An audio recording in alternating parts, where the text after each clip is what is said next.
आज हम DML का दो कमांड सीखेंगे, इंसर्ट कमांड और सिलेक्ट कमांड। उसके लिए डेटाबेस और टेबल का यूज हम लेंगे, जो हमने लास्ट क्लास में बनाया था स्कूल डेटाबेस, उसी का ही यहाँ पे यूज करेंगे। ठीक है, अब हम एक टेबल बनाएंगे जिसमें सारा डेटा हम इंसर्ट कर पाएंगे। ठीक है, तो उसके लिए हम लिखेंगे क्रिएट टेबल बैंक और कॉलम यहाँ देंगे हम कस्टमर आईडी देंगे, कस्टमर नेम देंगे और बैलेंस देंगे। ठीक है, कस्टमर आईडी होगा हमारा इंट और कस्टमर नेम होगा हमारा varchar और बैलेंस होगा हमारा इंट। तो यही तीन कॉलम हम इस बैंक टेबल में बनाएंगे और उसके बाद हम इंसर्ट कमांड को यहाँ पे यूज करके देखेंगे। ठीक है, तो एंटर मारते हैं। ये बन गया अब टेबल। अब उसको कंफर्म करने के लिए हम क्या करेंगे, डिस्क्राइब टेबल कमांड को यूज करेंगे ताकि कंफर्म हो जाएगा हमारा टेबल बन गया ये डेटा टाइप और ये कॉलम के साथ। ठीक, तो यहाँ पे देख रहे होंगे आप लोग कि कस्टमर आईडी, कस्टमर नेम और बैलेंस, जिसका डेटा टाइप इंटीजर, varchar और इंटीजर। हम इंसर्ट कमांड का सिंटैक्स देख लेते हैं। यहाँ पे दो इंसर्ट सिंटैक्स है। पहला वाला देख लेते हैं, insert into table name values, column 1 value, column 2 value, column 3 value, dot dot up to column n value. ये पहला सिंटैक्स है, उसे टेस्ट कर लेंगे। Insert into table name bank values start 101 customer ID, comma Rohit, comma 50,000. This is according to the first syntax. Right now we can press enter. This will insert a record into your table. So record is inserted, right?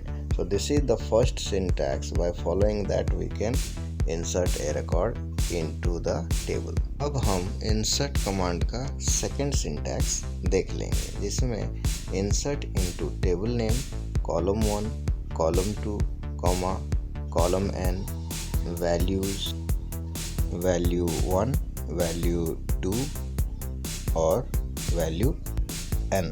इसी को ही test कर लेंगे अब हमारा MySQL में। Insert into bank bracket start customer ID, customer name, balance, values, bracket again start 102, comma customer name Vikas, comma balance 1 lakh, then bracket close, then enter। तो देखेंगे ये दोनों जो सिंटैक्स हमने देखा इंसर्ट कमांड का, दोनों में कोई अंतर नहीं है यदि हम फुल कॉलम का वैल्यूज को एंटर करते हैं। ठीक है, तो अब हम इसका डिफरेंस भी देखेंगे, बट उससे पहले वीडियो को लाइक नहीं किए हैं तो वीडियो को लाइक कर लो, चैनल को सब्सक्राइब कर दो और घंटे को बजा के ऑल नोटिफिकेशन को ऑन कर लो। अब हम देखेंगे दोनों सिंटैक्स में डिफरेंस क्या है। तो उसके लिए insert table name bank, then bracket start customer name, comma customer ID, तो यहाँ पे सिर्फ 2 ही कॉलम हम लेंगे और इसी 2 कॉलम का वैल्यू को हम इंसर्ट करेंगे। तो values bracket start, customer name यहाँ पे हम देंगे मोहित, कॉमा कस्टमर आईडी देंगे यहाँ पे 103 और ब्रैकेट क्लोज करेंगे और सेमीकोलन देंगे। उसके बाद हम एंटर करेंगे। ठीक है, तो उससे क्या होगा, यही 2 कॉलम का वैल्यू इंसर्ट होगा और थर्ड कॉलम जो है बैलेंस कॉलम उसमें नल आएगा क्योंकि उसमें हमने कोई वैल्यू इंसर्ट नहीं किया है। ये चीज़ हम सिर्फ सिंटैक्स 2 को फॉलो करके कर पाएंगे। सिंटैक्स 1 में हम ऐसा स्किप नहीं कर सकते हैं, वैल्यू देना ही पड़ेगा और ऑल कॉलम को इंक्लूड करना ही पड़ेगा। अब हमारा नेक्स्ट कमांड सिलेक्ट कमांड। ये कमांड क्या करेगा, टेबल में जो भी रिकॉर्ड है उसको डिस्प्ले करने का काम करेगा। उसे भी हम टेस्ट कर लेंगे एग्जाम्पल में। अब लिखेंगे select star from table name, जो कि यहाँ पे है बैंक। ठीक है, उससे क्या होगा, जो भी रिकॉर्ड हमने इंसर्ट करके रखा है वो सारा रिकॉर्ड हमें डिस्प्ले करके दिखा देगा, जो कि यहाँ पे हमारे पास 3 रिकॉर्ड है। ठीक है, वो सारा दिखा देगा with all columns value because star is going to list all columns, right? So it is going to show all the columns of all the record, right? Balance section of third record is null क्योंकि हमने only 2 चीज़ यहाँ पे add किया था, customer name and customer ID, और balance को हमने नहीं एंटर किया था, इसीलिए ये नल आया है। ठीक है, देखो यहाँ पे तुम लोग देख सकते हो, यहाँ 2 चीज़ हमने एंटर किया था, customer name and customer ID, इसीलिए बैलेंस की जगह में नल है। ठीक है, अब हम कस्टमर का नेम और बैलेंस को डिस्प्ले करेंगे।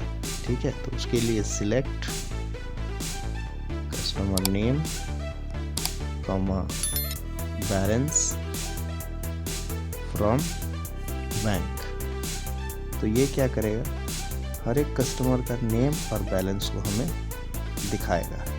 ठीक है, तो एंटर मार के देख लेते हैं कि कस्टमर का नेम और बैलेंस दिखाता है। तो देखो यहाँ पे कस्टमर का नेम और बैलेंस आ गया। हम सिलेक्ट कमांड को कंडीशन के साथ चेक करके देखेंगे कि क्या होता है। ठीक है, तो उसके लिए हम लिखेंगे select star from bank where balance is less than 1 lakh. तो ये क्या करेगा, जिसका बैलेंस 1 लाख से कम है उसी का रिकॉर्ड दिखाएगा। जैसे कि यहाँ पे सिर्फ रोहित का रिकॉर्ड दिखाना चाहिए। तो चलो मार के एंटर देखते हैं। ये देखो आ गया, सिर्फ रोहित का डिटेल्स आ गया क्योंकि उसी का जो बैलेंस है 1 लाख से कम है। ठीक है, अब एक रिकॉर्ड को डिस्प्ले करेंगे, जिसका बैलेंस नल है उसी का रिकॉर्ड हम निकालने का कोशिश करेंगे। उसके लिए select star from bank where balance is null. यहाँ पे इक्वल टू नहीं देंगे बिकॉज नल के साथ हम इक्वल टू का यूज नहीं करते हैं। ठीक है, तो देखते हैं एंटर मार के क्या आता है। यहाँ पे आएगा मोहित का रिकॉर्ड, उसी का ही बैलेंस यहाँ पे नल है। तो ये था सिलेक्ट कमांड और इंसर्ट कमांड का डिटेल्स। Thank you.